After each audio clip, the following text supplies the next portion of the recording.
A principios del siglo, Max Planck ideó una forma de explicar el proceso por el cual un cuerpo negro emite energía, ya que en ese momento la teoría clásica conducía a lo que se conocía como la catástrofe ultravioleta. Fue un fenómeno físico interesante, entonces casi paradójico. Y, dicho muy simple, se basaba en que, llegado cierto punto, la emisión de energía se hace ya infinita.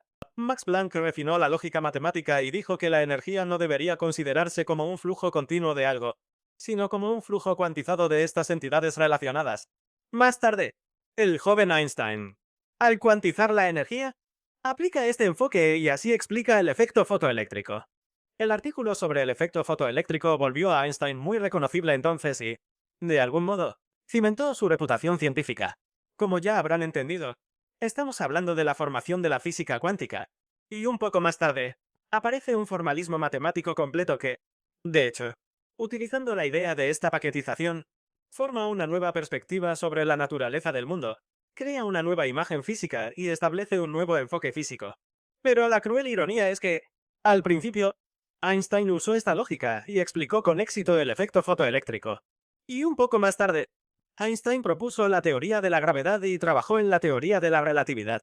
Bueno, todo esto contradice la física cuántica. Y nos convertimos en testigos del surgimiento de una profunda contradicción que no puede resolverse simplemente entre las dos escuelas de física o entre los dos enfoques. Al final, la física cuántica funciona por un lado. Al otro, la einsteiniana simplemente, o la más cercana a la clásica. Así, Einstein, al ver el problema, con otros científicos, empezó a elaborar la teoría de la gran unificación, o del todo. Y, en realidad, es la teoría del todo de la que hablamos hoy. Al pensarlo, sin saber por qué, recuerdas un chiste infantil que conoces de cuando eras niño. Parece que trata sobre Chekhov o sobre algún otro escritor. Con un pie estaba en el futuro, con el otro en el pasado, y en medio estaba la dura realidad. Así se forma el mundo en física moderna. Tenemos la física cuántica como un campo separado, y tenemos la física clásica o la física einsteiniana como otro. Y estos dos tipos de física a menudo no se corresponden entre sí. La física cuántica explica bien fenómenos que la clásica no pudo explicar. Pero, por otra parte, surge otro problema distinto. Por otro lado, está la física clásica y la física einsteiniana. La física einsteiniana asume que no hay cuantización y que tenemos, bueno, como hemos mencionado muchas veces, que la gravedad es una consecuencia de la distorsión del espacio-tiempo. Con este método, cuantizar es imposible. ¿Por qué? Porque, para cuantizar la gravedad, debemos hallar el hipotético gravitón, aún por descubrir hoy. Como se sabe, aún no hallamos ningún gravitón hoy. Sin embargo, toda la lógica cuántica se basa en la idea de que todo lo que sucede a nuestro alrededor, sucede debido a las piezas más pequeñas de algo.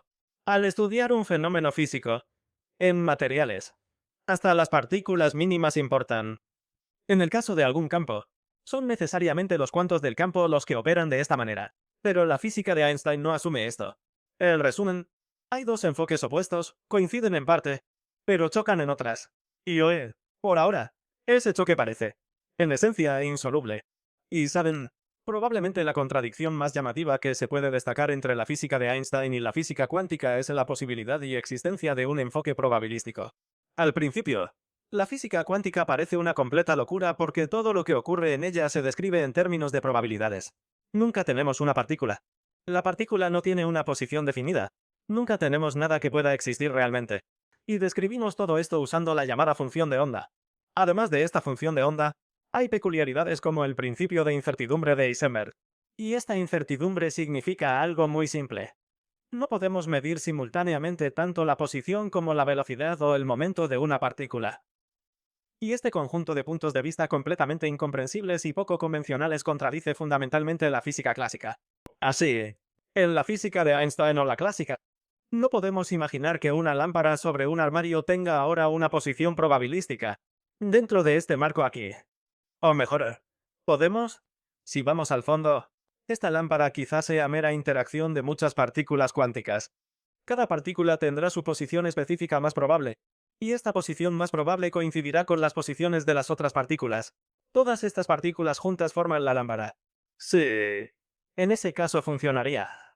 Pero es ir demasiado lejos, es algo hipotético y esta visión no siempre encaja bien. Entonces, ¿qué perspectiva es la apropiada? La perspectiva apropiada es que en la física clásica tenemos un enfoque clásico. Hay espacio absoluto, newtoniano, y objetos absolutos. Todo este caos probabilístico, digamos, cae más en el ámbito cuántico de la física. La física cuántica asume que algunos procesos pueden ocurrir instantáneamente. También asume que el principio de localidad puede ser violado. Incluso supone que la causalidad puede quebrarse, y el mundo entero se ve, digamos, de otro modo. Allí no hay tiempo, ni continuidad, nada de lo que estamos acostumbrados a ver a nuestro alrededor en la física clásica. Entonces tendría sentido una teoría estándar que unifique todas estas perspectivas. Entonces podríamos decir, no pasa nada. Hay una teoría estándar que lo explica todo. Y así ya no haría falta dos enfoques separados. No necesitamos física cuántica ni clásica. Tenemos algo intermedio aquí. El verdadero significado de la gran teoría unificada es que necesitamos unir las dos escuelas de física y de alguna manera llegar a un único sistema que describa ambos tipos de fenómenos igualmente bien. Por cierto, en algunas fuentes la teoría del todo no pretende conciliar física cuántica y Einstein, sino aportar un nuevo enfoque sobre su desarrollo y descripción más general del sistema. Según esta visión, la teoría del todo incluye las cuatro interacciones fundamentales, que se unifican mediante una única ecuación. Y con tal ecuación, estas interacciones pueden describir absolutamente cualquier proceso que ocurra en nuestro universo. Y esta lógica tiene derecho a existir si, digamos, fuera posible encajar todo en ella. Pero recuerden, allí surge el problema. Aún no cabe gravedad.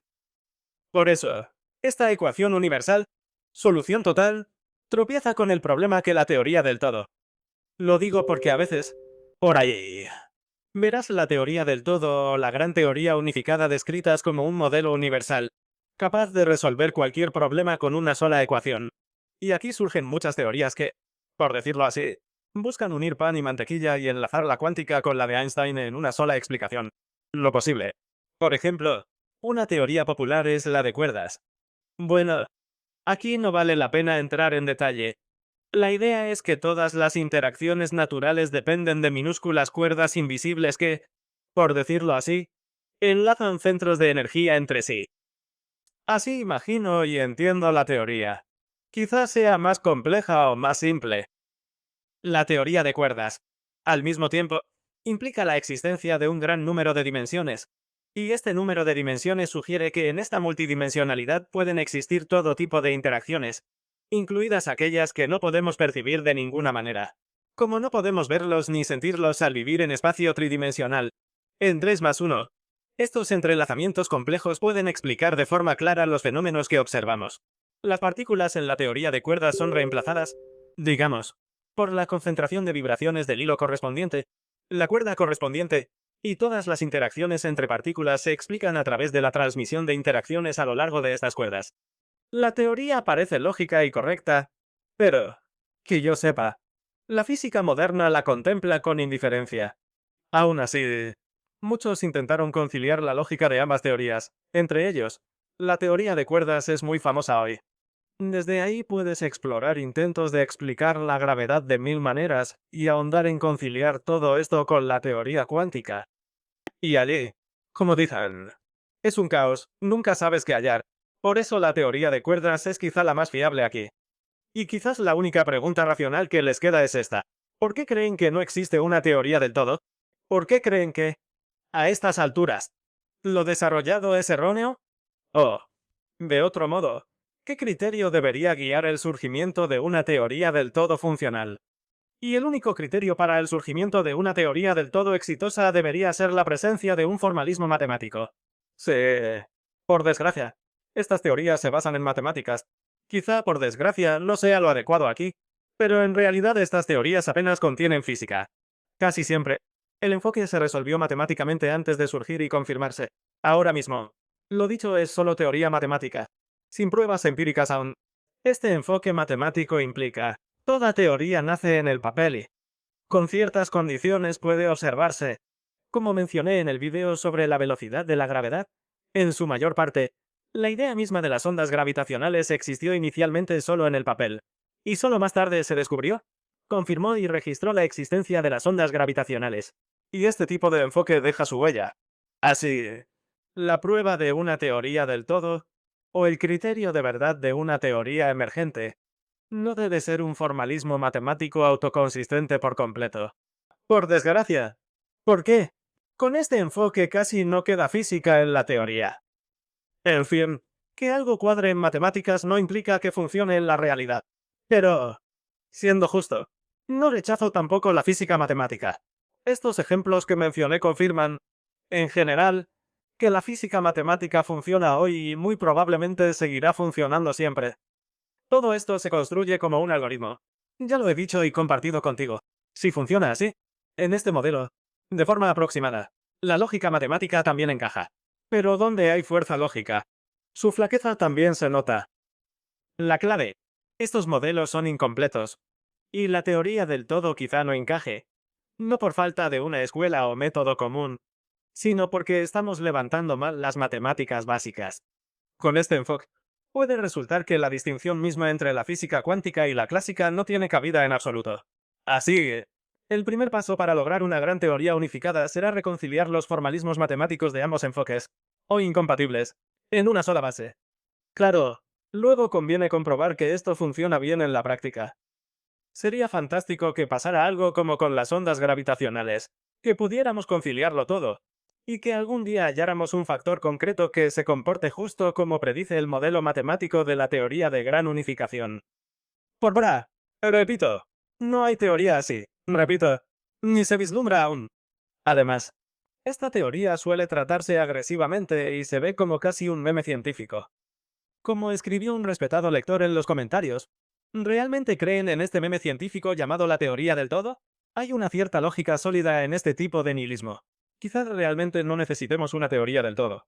Permítanme recordarles que partimos de un cierto principio de similitud. Partimos de que una ley física debe funcionar igual en cualquier lugar del universo, sin importar sitio. Y, claro, por un lado es muy lógico, por otro, nada impide agrupar los mundos en clústeres. Así, sin problema, cada mundo con su formalismo y modelo matemáticos, y un enfoque matemático, luego físico, para describir procesos. Parece que la física cuántica, como recuerdas, opera desde nivel o tamaño, y la macrofísica falla más allá, en esa escala. ¿O no del todo? No se detiene del todo, pero algunos factores observados fallan. Decir que uno no aplica al otro aquí es erróneo. Con esa lógica.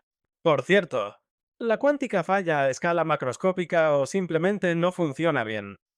Así. Dividir el mundo en fragmentos o submundos puede ser incluso totalmente lógico.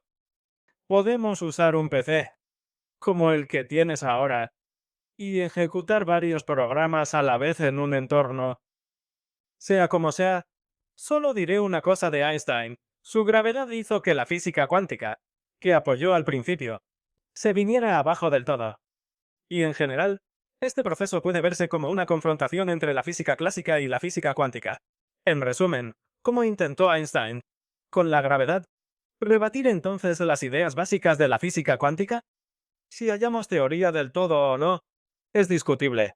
Si hace falta una teoría del todo, o bastan los mecanismos actuales, sigue siendo una cuestión totalmente ambigua. Aún así, seguimos trabajando en esto. Es interesante y, como mínimo, útil saber que existe tal enfoque para percibir la realidad.